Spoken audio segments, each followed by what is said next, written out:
There's a moment in almost every Mercedes workshop when someone places a key on the bench and asks a simple question that isn't actually simple at all. Is this FBS3 or is it FBS4? On the surface, the shells look similar, the logos are the same, the chrome trim feels identical. But inside that small piece of plastic is an entirely different level of encryption, architecture, and programming strategy. And if you misidentify it, you're not just wasting time. You're risking a failed programming session, a lock module, or a very expensive mistake. Welcome back to Baabji Motors. I'm Hussein, and today we're breaking this down properly. This video is strictly for educational and professional awareness purposes. We're discussing identification methods so technicians, locksmith, and automotive learners can understand what they're working with. Always follow manufacturer procedures, local regulations, and use authorized tools when handling Immobilizer systems. Now, here's the key question I want you to think about while watching this.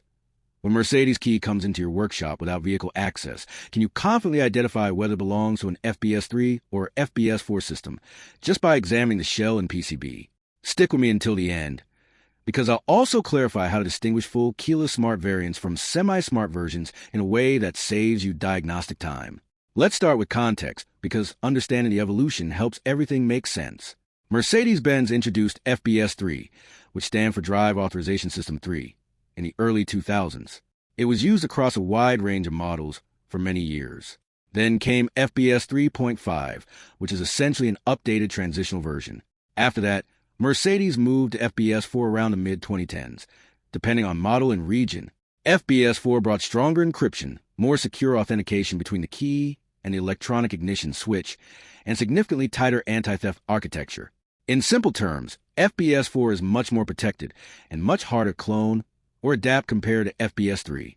So, how do you identify them without plugging anything in? First, look at the key shell markings.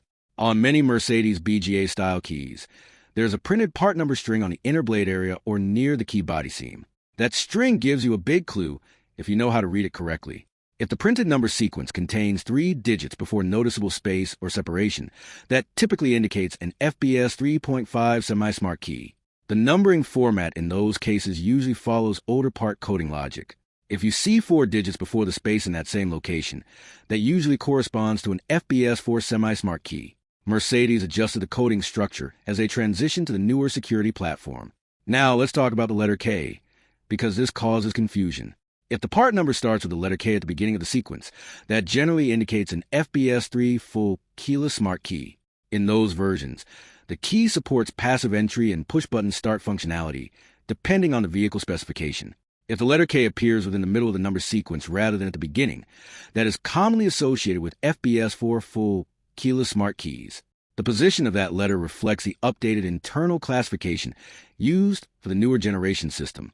However, do not rely only on the shell printing. Shells can be swapped. Aftermarket housings exist. Keys can be refurbished. So the real confirmation comes from the PCB. Open the key carefully and examine the board layout. On an FBS4 PCB, you will notice a small transistor component positioned on the right side of the board that is not present on standard FBS3 boards. This is one of the quickest visual differences once you know where to look. Another difference is chip size and layout density.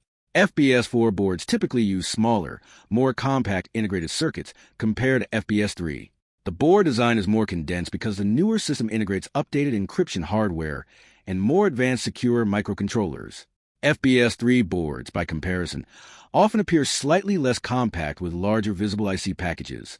The layout spacing is different, and you will not see that specific transistor placement found on FBS4.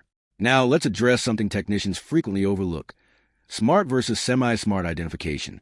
A full keyless smart key, whether FBS3 or FBS4, will include an additional accelerometer chip located toward the top right section of the PCB. That accelerometer detects motion and plays a role in power management and passive entry activation. If that chip is present, you are looking at a full keyless smart version. If the accelerometer chip is absent, then you are dealing with a semi-smart key.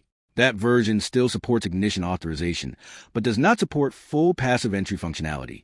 So when you combine these observations, the process becomes logical. Step 1. Check the shell number pattern and the position of the letter K. Step 2. Open the key and inspect the PCB for the right side transistor. Step 3. Identify the accelerometer chip to confirm whether it is full keyless or semi-smart. This layered identification approach prevents mistakes. And at Baabji Motors, that's exactly what we focus on: practical, workshop-level clarity that saves time and avoids costly errors. Now, let's answer the earlier question directly. Yes, you can confidently identify FBS3 versus FBS4 while connecting the key to diagnostic equipment, as long as you verify both external numbering structure and the internal PCB layout. The shell alone gives a clue. The PCB gives confirmation. Personally, I always recommend opening the key if there's any doubt. Too many technicians rely only on part numbers, and in real-world workshop conditions, keys get swapped into different shells all the time. Visual PCB verification takes an extra few minutes, but prevents major programming failures. If you disagree, or if you've encountered exceptions in certain models, I genuinely want to hear about it. Drop your experience in the comments. These systems evolve, and real-world cases are where we all learn the most. Here's a practical tip many people don't mention.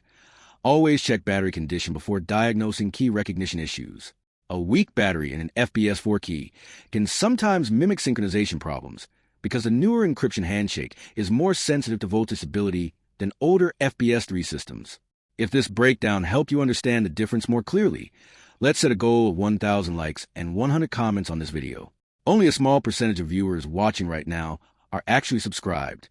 Subscribing costs you nothing, but it directly helps Baabji Motors grow, reach the #1 position in this niche, and continue producing deep technical content like this. These detailed explanations take serious time, research, and hands-on experience to prepare. Your likes, shares, and subscriptions genuinely support that effort. If there are tools mentioned in the description, some may include affiliate links.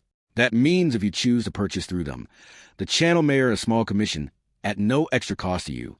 It's one of the ways you can support the work while getting the same equipment we use. Share this with another technician who works on Mercedes Immobilizer systems. Let's keep raising the technical standard together. Keep learning, keep refining your skills, and I'll see you in the next one.